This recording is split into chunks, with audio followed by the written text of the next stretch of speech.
All right, welcome back. But we'll take up some of the things that have been highlighted there. But let's start off from where we left off. Yeah, basically, I was asking about equipment, which we've seen, and I think the news making around has it that we've gone back to that era of complaint of insufficient equipment for the officers and men. I believe this in respect of equipment. Anybody who commands troops, definitely, if in the process of fighting they lost some, they report back. And then they ensure that whatever is short, because anything that they are given to use to fight, it's something that is essential.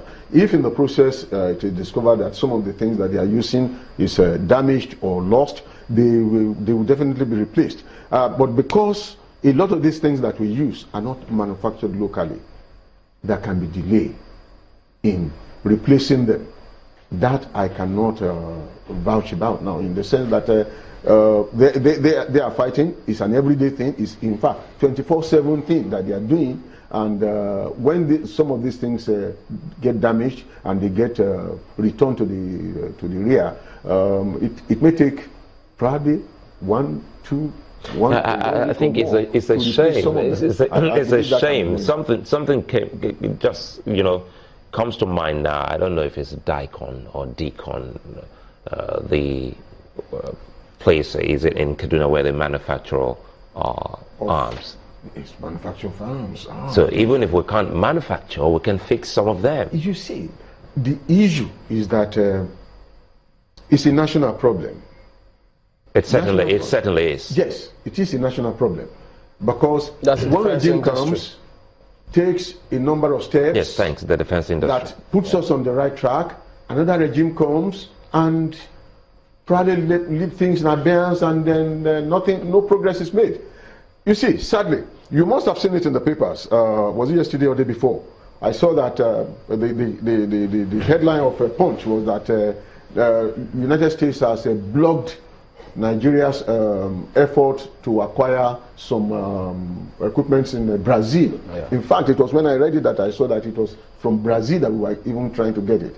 And that piqued my conscience, because the defense industries in Brazil was started the same year with our own Defense Industries Corporation in Kaduna. Same year, 1960.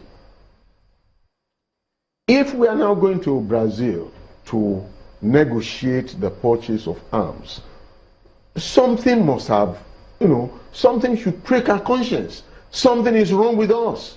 Absolutely, because General, sorry to cut you here, because I also recall in my history class, we're talking about some other things, even during the Civil War, or that it is Ogbunigwe, I hope I pronounced that right, or we have some people in the East who were manufacturing some of those things. We also have the Decon, and one would have thought by now would have been able to harness these people's, these talents, bringing them under the same umbrella, and be exporting some of this. That's right.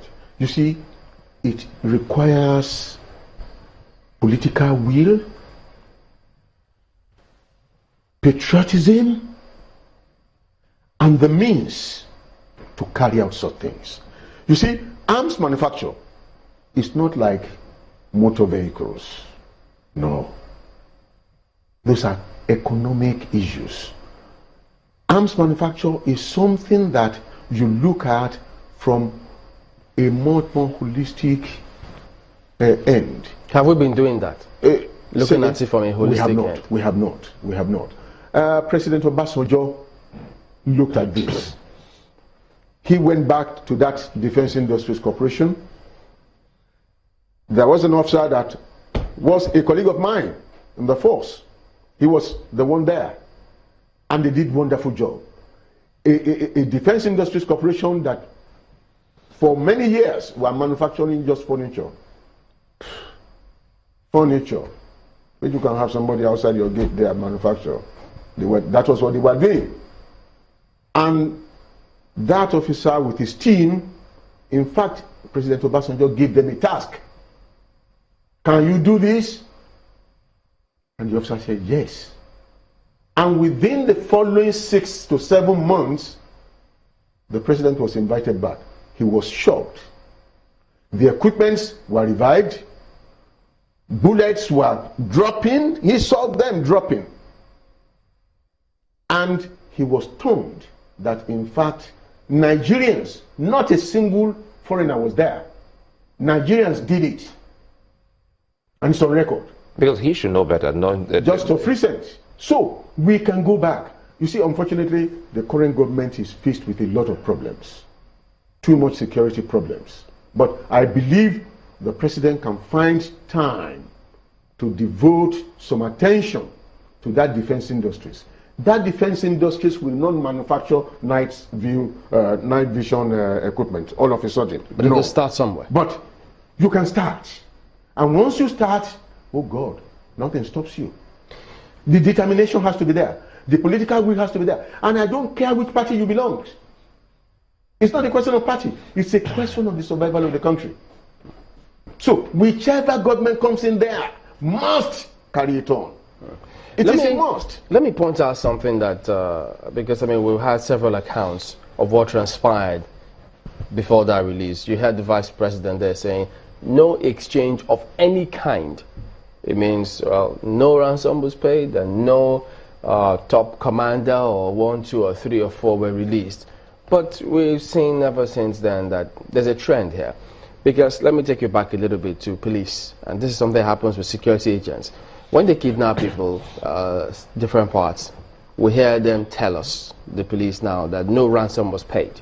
But much later, upon further investigation, you find out that the people say, look, we actually paid ransom. Now we've seen another type of the same kind of scenario where the government says no ransom was paid. But we've seen local reports, international reports saying ransom was paid, and as a matter of fact, some commanders were released. See, what do we make of this? It's unfortunate. Take, for example, the kidnap issue that you just raised. People who are kidnapped have families. Do the families see eye to eye with the government or the police? That is where the question is. The families are anxious to get their people back alive. So they go ahead and pursue whatever they think is fit to get their people released. The police as an organization have a responsibility. They have to locate, they have to ensure that the victims of kidnap are not injured or something, if they can afford to do that. And at the same time, they have a responsibility now to talk to the public. When they talk, I believe it is true. They didn't pay any ransom. But the family might have done it. It is the truth. But do you think some commanders were released? Say again. Do you think some Boko Haram commanders were released? I believe some might have been released. Some might have been released.